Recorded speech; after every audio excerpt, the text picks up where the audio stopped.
Pues en primer lugar, que la iniciativa partió de una familia o una persona, en primer lugar, perteneciente a una familia arraigada en Córdoba desde fines del siglo XV, el arcediano don Francisco de Simancas, que venía de Huelva y llegó a Córdoba para ser canónigo arcediano de la capital de Córdoba, y su familia se asentó en Córdoba.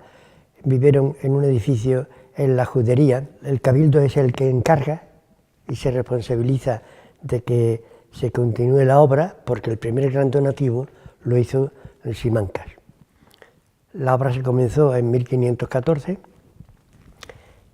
cuando estaba a mitad ya se sacó en procesión, y ya en 1518, hace ahora 500 años, pues el 1 de junio es cuando por primera vez salió completa en procesión. La custodia se hace en Enrique de Arfe, en que ya la primera imagen que se da es una arquitectura. Ya venían haciéndose ensayos en relicarios, imitando templos, ¿no? o partes arquitectónicas de un edificio, en los portapaces, por ejemplo, ¿no? Y en Córdoba coincide, muy interesante, coincide la construcción de la custodia con el mismo gótico en arquitectura que es la fachada del Hospital Antiguo de San Sebastián. Parece que hasta la mano de Arfe está en esa portada. La custodia se llevaba, se transportaba en lo que entendíamos hace de 60, 70 años, yo creo que la palabra ya casi se ha perdido, en un carromato, ¿no? Un carro duro, resistente, ¿no? Y para llevar grandes pesos. Este carromato tenía una altura de 1 metro, por lo tanto la custodia no iba muy alta para que no se cimbreara, y las espigas de la construcción de la custodia pues no se doblaran. La custodia tiene primero una base original de Arfe, que es el primer punto. Si lo que hay allí y se expone en la custodia no sería verdad si Jesucristo no hubiera existido, no hubiera sido histórico, un hombre como nosotros, ¿no? Entonces, en esa base va el Jesús hombre, el Jesús histórico. Debajo justo de la custodia de mano viene en círculo, viene el árbol de Jesé, un árbol todo tendido, en un círculo con la generación de Jesús, anunciada la generación de Jesús, de María y de Jesús, según el Evangelio de San Mateo, ¿no?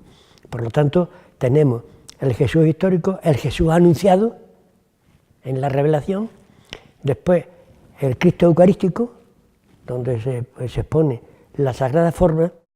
En el siglo XVIII introducen algo que va al margen de la teología y de la historia de la revelación. La Virgen María ya tenía presencia en el Jesús histórico, porque ya aparece en la Anunciación, aparece el nacimiento, aparece en la adoración de los reyes, etc., ¿no? La Virgen tiene presencia en la custodia de Arfe. Pues no, la Asunción de la Virgen, le hacen una pieza en plata dorada y va intercalada por encima, como categoría, por encima de la Eucaristía. Ese es ya un error teológico que lleva a la custodia desde el barroco. Llamémosle estas manipulaciones de la piedad popular que ha sufrido la custodia, que era de una teología espléndida, el Jesús histórico, el Jesús revelado, el Jesús Eucaristía y el Jesús resucitado. Era Jesús la figura que se define completamente, tanto en su ser como en su misión, ¿no? en la custodia. De manera que ahora está desconectada la teología, no hay teología ordenada en la custodia. La de Toledo es más grande, más suntuosa, más vertical. Estaba poco a poco haciendo una curva en las cresterías monumentales del pseudo edificio en plata, Y entonces tiene primero un tamaño también más humano, ahora que ya es monumental, y ya a veces uno dice que me puede, ¿no? Y esto hace una presencia más cercana de Cristo Eucaristía. La limpieza cuando, primero, él ha tenido una vez un problema serio por la contaminación del río, pero para todo Córdoba fue la contaminación. Toda la plata de Córdoba se ennegreció, estuviera guardada entre los manteles, en el cajón donde se guardan los manteles, la cubertería, estuviera guardada en la estantería de la cocina, en cualquier sitio, en la plata de Córdoba entera se ennegreció, y la custodia también. Entonces, ahí lo que hubo que hacer, vivía entonces el último platero que la restauró, José González del Campo, más conocido en Córdoba por Pepito el Sevillano, que no era de Sevilla, era de Sanlúcar, de Barrameda, pero un hombre que lo hizo de modo exquisito, era un platero histórico, yo con las escenas de la vida de Jesús. Eso es lo más fino que hay en la orfebrería cordobesa de todos los siglos, ¿no? Es una maravilla, una Biblia en imagen, pero todo es plata dorada, ¿no? Pero es fantástico, vamos.